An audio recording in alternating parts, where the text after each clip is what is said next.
Hi ನಮಸ್ಕಾರ, welcome to ಸಾಶಿ cooks. ನಾನಿವತ್ತು ನಮ್ಮ ಮಲೆನಾಡು ಸ್ಟೈಲ್ನ ಕೋಳಿ ಸಾರು ಹೇಗೆ ಮಾಡೋದು ಅಂತ ತೋರಿಸ್ಕೊಡ್ತಾ ಇದ್ದೀನಿ.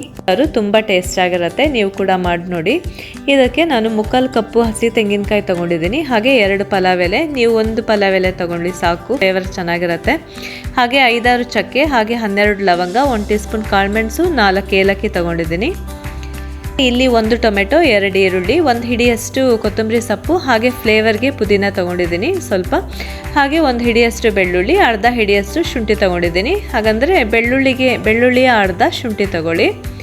ನೋಡಿ, ಇದನ್ನೆಲ್ಲ ಈಗ ಫ್ರೈ ಮಾಡ್ಕೋಬೇಕು. ಅದು ವೆಸಲ್ಗೆ 1 ಸ್ಪೂನ್ ಎಣ್ಣೆ ಹಾಕ್ಕೊಂಡಿದ್ದೀನಿ. ಅದಕ್ಕೆ ಚಕ್ಕೆ, ಲವಂಗ, ಏಲಕ್ಕಿ, ಪಲಾವ್ ಎಲೆ ಎಲ್ಲ ಕೂಡ ಹಾಕ್ಕೊಂಡು ಚೆನ್ನಾಗಿ ಫ್ರೈ ಮಾಡ್ಕೊಳ್ಳೋಣ. ಈ ಸ್ಪೈಸಸ್ ಎಲ್ಲ ಗಮ್ ಅಂತ ಪರಿಮಳ ಬರೋವರೆಗೆ ಚೆನ್ನಾಗಿ ಈ ಥರ ಫ್ರೈ ಮಾಡ್ಕೊಳ್ಳಿ, ಆಯಿತಾ. ಇದಕ್ಕೆ ನಾನು ಶುಂಠಿ ಮತ್ತು ಬೆಳ್ಳುಳ್ಳಿನ ಹಾಕ್ತಾ ಇದ್ದೀನಿ.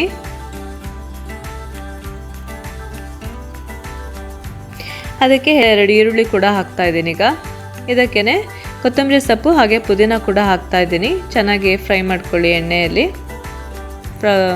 ನೋಡಿ, ಫ್ರೈ ಆಗಿದೆ ಎಲ್ಲವೂ. ಇದನ್ನು ಆರ್ಲಿಕ್ಕೆ ಇಡೋಣ. ಈಗ ಜಾರ್ನಲ್ಲಿ ನಾನು 1/4 ಕಪ್ಪು ತೆಂಗಿನಕಾಯಿ ತೊಗೊಂಡಿದ್ನಲ್ಲ, ಅದನ್ನು ಹಾಕ್ಕೊಂಡಿದ್ದೀನಿ. ಇದನ್ನೊಂದು ಸಲ ಗ್ರೈಂಡ್ ಮಾಡ್ಕೊಳ್ಳೋಣ. ಇದಕ್ಕೆ ಹೆಚ್ಚಿದ 1 ಟೊಮೆಟೊ ಹಾಕಿದ್ದೀನಿ. ಅದಕ್ಕೆ ಈಗ 1.5 ಟೀ ಸ್ಪೂನು ಧನಿಯಾ ಪುಡಿ 1.5 ಸ್ಪೂನು ಧನಿಯಾ ಪುಡಿ ಹಾಕ್ತಾ ಇದ್ದೀನಿ. ಅದಕ್ಕೆ 2 ಸ್ಪೂನ್ ಖಾರದ ಪುಡಿ ಕೂಡ ಹಾಕ್ತಾ ಇದ್ದೀನಿ.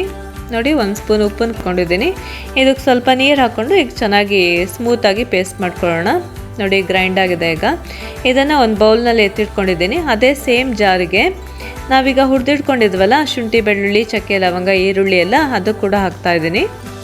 ಇದಕ್ಕೇ 1 ಸ್ಪೂನು ಗಸಗಸೆ ಕೂಡ ಹಾಕ್ಕೊಳ್ತಾ ಇದ್ದೀನಿ. ಟೇಸ್ಟ್ ಕೊಡುತ್ತೆ ಸಾರಿಗೆ ಚೆನ್ನಾಗಿ. ಇದಕ್ಕೆ ಸ್ವಲ್ಪ ನೀರು ಹಾಕ್ಕೊಂಡು ಇದನ್ನು ಕೂಡ ರುಬ್ಕೊಳ್ಳೋಣ. ಓಕೆ, ನೋಡಿ, ಇದು ಕೂಡ ರುಬ್ಬಾಗಿದೆ. ಈಗ ಚಿಕನ್ ಸಾರು ಮಾಡಲಿಕ್ಕೆ ನಾವು ರೆಡಿ ಮಾಡ್ಕೊಳ್ಳೋಣ. ಈಗ ಅದೇ ಸೇಮ್ ಪಾತ್ರೆಗೆ 2 ಸ್ಪೂನ್ ಆಯಿಲ್ ಹಾಕ್ಕೊಂಡಿದ್ದೀನಿ. ಅದಕ್ಕೆ ಹೆಚ್ಚಿದ 1 ಈರುಳ್ಳಿ ಹಾಕ್ಕೊಂಡಿದ್ದೀನಿ. ಈರುಳ್ಳಿ ಚೆನ್ನಾಗಿ ಕಲರ್ ಚೇಂಜ್ ಆಗೋವರೆಗೂ ಈ ಥರ ಫ್ರೈ ಮಾಡ್ಕೋಬೇಕು. ನೋಡಿ, ಇದಕ್ಕೆ ನಾನು ಚಿಕನ್ ಪೀಸಸ್ನ ಈಗ ಹಾಕ್ತಾ ಇದ್ದೀನಿ. ಚಿಕನ್ನು 1.5 kg ಇದೆ, ಆಯಿತಾ. ಈ ಥರ ಚೆನ್ನಾಗಿ ಮಿಕ್ಸ್ ಮಾಡ್ಕೋಬೇಕು ಒಂದ್ಸಲ. ಇದಕ್ಕೆ ನಾನು ಉಪ್ಪನ್ನು ಹಾಕ್ತಾ ಇದ್ದೀನಿ. 1 ಟೀ ಸ್ಪೂನ್ ಉಪ್ಪನ್ನು ಹಾಕಿದ್ದೀನಿ. ಅರ್ಧ ಟೀ ಸ್ಪೂನು ಅರಿಶಿನ ಪುಡಿ ಹಾಕಿದ್ದೀನಿ. ನೋಡಿ, ಈ ಥರ ಚೆನ್ನಾಗಿ ಫ್ರೈ ಮಾಡ್ಕೊಳ್ಳಿ. ಚಿಕನ್ ಪೀಸಸ್ ಒಂಚೂರು ಎಣ್ಣೆಯಲ್ಲಿ ಫ್ರೈ ಆಗಬೇಕು. ನೋಡಿ, ಈ ಥರ ಆದಮೇಲೆ ನಾನೀಗ ಖಾರನ ಆ್ಯಡ್ ಮಾಡ್ತಾ ಇದ್ದೀನಿ. 2 ಖಾರನೂ ಕೂಡ ಆ್ಯಡ್ ಮಾಡ್ಕೊಳ್ತಾ ಇದ್ದೀನಿ. ಈಗ ನೋಡಿ, ಈ ಥರ ಮಿಕ್ಸ್ ಮಾಡ್ಕೊಳ್ಳಿ.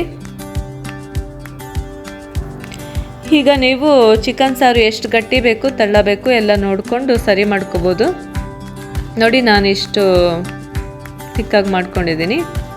ಜಾಸ್ತಿ ಗಟ್ಟಿನೂ ಇಲ್ಲ, ತೆಳ್ಳನೂ ಇಲ್ಲ, ಆ ಥರ ಮಾಡ್ಕೊಂಡಿದ್ದೀನಿ. ಇವಾಗ ನೀವು ಉಪ್ಪು ಖಾರ ಎಲ್ಲ ನೋಡಿ ಅಡ್ಜಸ್ಟ್ ಮಾಡ್ಕೋಬೋದು. ನಾನು 1 ಸ್ಪೂನು ಎಕ್ಸ್ಟ್ರಾ ಖಾರದ ಪುಡಿ ಆ್ಯಡ್ ಮಾಡ್ಕೊಂಡಿದ್ದೀನಿ. ಉಪ್ಪು ಕರೆಕ್ಟಾಗಿದೆ. ನೋಡಿ, ಈಗ ಚಿಕನ್ ಸಾರು ಕುದೀತಾ ಇದೆ ಅಲ್ವಾ. ನೋಡಿ, ಸಾರು ಕುದೀತಾ ಇದೆ. ನಮ್ಮ ಚಿಕನ್ ಸಾರು ತುಂಬ ಟೇಸ್ಟಾಗಿರುತ್ತೆ. ನೀವು ಕೂಡ ಈ ರೀತಿ ಮಾಡಿ ನೋಡಿ. ನೋಡಿ, ಚಿಕನ್ ಬೆಂದಿದೆ. ಇದು ಕಡುಬಿಗೆ, ದೋಸೆ, ಇಡ್ಲಿ, ಹಾಗೆ ರೊಟ್ಟಿಗೆ ಎಲ್ಲ ತುಂಬ ಚೆನ್ನಾಗಿರುತ್ತೆ. ಮುದ್ದೆಗೂ ಕೂಡ ಸಖತ್ತಾಗಿರುತ್ತೆ. ನೋಡಿ, ಇಲ್ಲಿ ನಮ್ಮ ಕಡೆ ಸಿಗುವ ಕೋರಿ ರೋಟಿ ಅದ್ರ ಜೊತೆ ನಾನು ಸರ್ವ್ ಮಾಡ್ತಾ ಇದ್ದೀನಿ ಇವತ್ತು. ನೀವು ಕೂಡ ಈ ರೀತಿ ಮಾಡಿ ನೋಡಿ.